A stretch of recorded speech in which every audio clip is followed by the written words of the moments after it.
അതുകൊണ്ട് ഇനി എന്തൊക്കെ സംഭവിച്ചാലും അങ്ങ് അദ്ദേഹത്തിന്റെ ജീവൻ നിലനിർത്തിയേ മതിയാകൂ. എന്നാൽ ഒരു കാര്യം ഓർക്കണം, അദ്ദേഹത്തിന്റെ അവസ്ഥ ജഡത്തിന് തുല്യമായിരിക്കുകയും വേണം.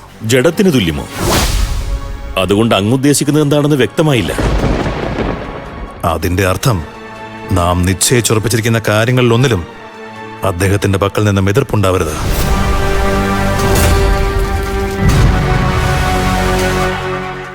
കൊള്ളാം. ഇത് തപസ് ചെയ്യാതെ കിട്ടിയ വരത്തിന് തുല്യമാണ്. മഹാരാജൻ ജഡത്തിന് തുല്യമാകണമെന്നാണ് രാക്ഷസറാണി ജൂഡലിയും ആഗ്രഹിക്കുന്നത്. അത് തന്നെ കൊട്ടാരത്തിലുള്ളവരും ആഗ്രഹിക്കുന്നു. എങ്കിൽ നാം കേവലം ഒരു നിമിത്തം മാത്രമാണ്. ഇത് രാജാവിന്റെ വിധിയാണ്. എന്തുപറ്റി? എന്തെങ്കിലും പറയൂ. അങ്ങേക്ക് ഇനിയും സ്വർണ്ണ നാണയങ്ങൾ വേണമെങ്കിൽ നാം കൊണ്ടുവന്നിരുന്നതാണ്.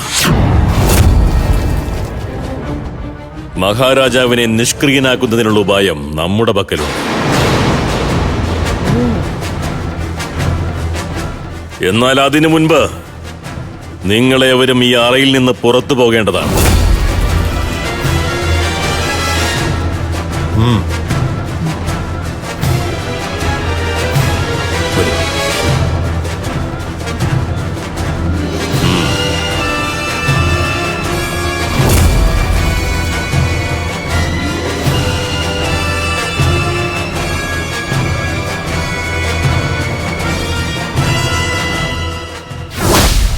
ഇതെന്താ?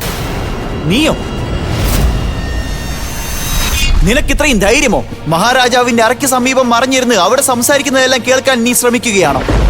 ഇതിന് നിനക്ക് കിട്ടാൻ പോകുന്ന ശിക്ഷ എന്താണെന്നോ? നാം എന്താണ് ചെയ്യാൻ പോകുന്നത് കണ്ടോളൂ.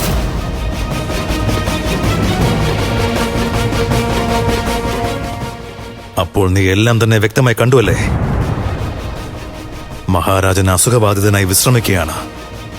അതുകൊണ്ടാണ് രാജവൈദ്യനെ നാം വിളിപ്പിച്ചത്. ഇനി ഇത് കേട്ടറിഞ്ഞ് കുമാരി രൂപവതി ആശങ്കപ്പെടാനിടയാവരുത്. അതുകൊണ്ടാണ് ഇതെല്ലാം രഹസ്യമാക്കി വെക്കുന്നത്. മഹാരാജാവിന് അസുഖമോ?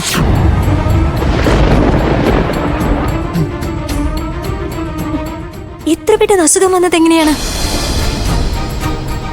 ഏയ് അരുന്ധതി, അതറിഞ്ഞാൽ നിനക്ക് എന്ത് ചെയ്യാൻ സാധിക്കും? നിനക്കെന്ത് അറിഞ്ഞുകൂടെ? നീ ആരോടാണ് ചോദ്യം ചോദിക്കുന്നതെന്ന്? നിനക്കിനി പോകാം. എന്നാൽ ഒന്നോർത്തോളൂ, മഹാരാജന് അസുഖമാണെന്നുള്ള വാർത്ത ഒരിക്കലും രൂപവതി അറിയാൻ പാടില്ല. പടയാളികളെ, നമ്മുടെ അനുവാദമില്ലാതെ ഈ അറയിലേക്ക് ഒരാളും പ്രവേശിക്കാൻ പാടില്ല.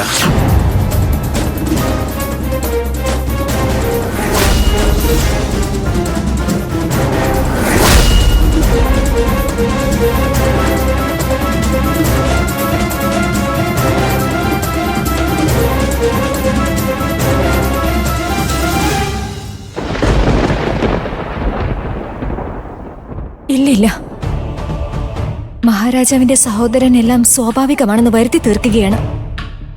പക്ഷെ നമുക്കൊന്നും സ്വാഭാവികമായി തോന്നുന്നില്ല. എന്നാൽ ഈ സമയത്ത് നാം എന്താണ് ചെയ്യേണ്ടത്?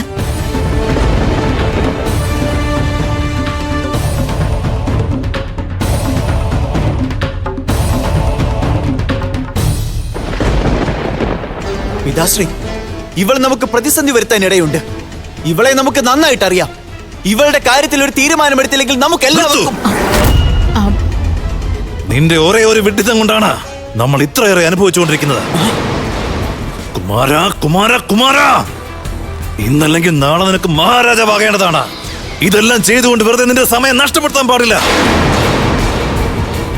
ഇനി നമ്മുടെ മുമ്പിൽ അരുന്ധതി ഒരു തടസ്സമായി വന്നാൽ അവളെ അകറ്റാനുള്ള പദ്ധതിയും തയ്യാറാക്കേണ്ടതാണ്.